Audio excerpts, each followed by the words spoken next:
Bonjour, bienvenue dans 3 minutes de science. Aujourd'hui, nous allons étudier la période et la fréquence d'un son. Commençons par les caractéristiques d'un son. Les principales caractéristiques sont la fréquence et l'amplitude. La fréquence, c'est simplement le nombre de vagues, le nombre d'oscillations, le nombre de vibrations du signal sonore pendant une seconde. On va mesurer ici 4 oscillations en une seconde, donc une fréquence de 4 Hz. 4 vagues égale 4 Hz. L'amplitude. Maintenant, l'amplitude, c'est la différence entre le maximum et le minimum. On va dire la hauteur de l'oscillation. Bon, je mets hauteur, mais c'est pas très rigoureux parce que la hauteur d'un son, simplement, c'est désigner s'il est grave ou s'il est aigu. Ici, l'amplitude, donc la différence entre le maximum et le minimum, ça définit l'intensité du son. On va dire qu'il est fort ou qu'il est faible. Ici, il est faible, et si l'amplitude augmente, on va dire que son intensité est plus forte. À présent, la période et la fréquence. Comment on définit la période et quelle est la relation avec la fréquence?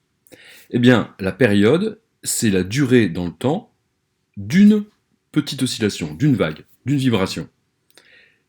Alors, quand un signal est périodique, en fait, il se répète. Donc, en fait, le schéma qu'on répète, il peut très bien être une vague qui va du bas et qui retourne vers le bas, ou une vague qu'on prend à partir du milieu. On appelle ça un motif. Vous voyez, ces deux motifs sont différents à la base, mais si on les juxtapose à d'autres motifs, eh bien, on retrouve l'onde, on retrouve le signal complet.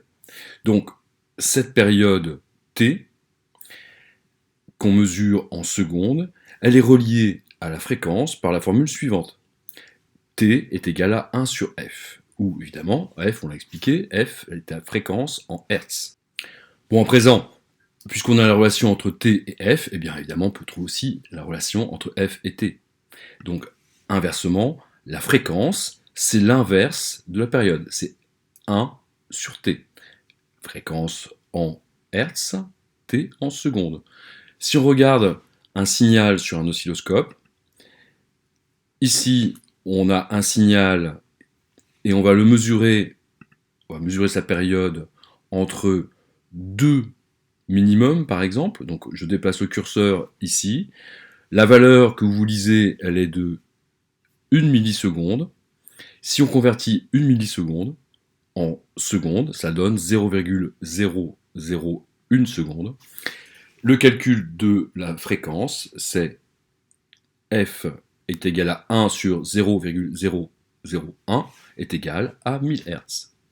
Voilà, bon, c'est basique, j'espère que vous avez tout compris, et on va aller un peu plus loin avec une autre vidéo, mais un peu plus tard. Merci d'avoir suivi, et à bientôt, au revoir.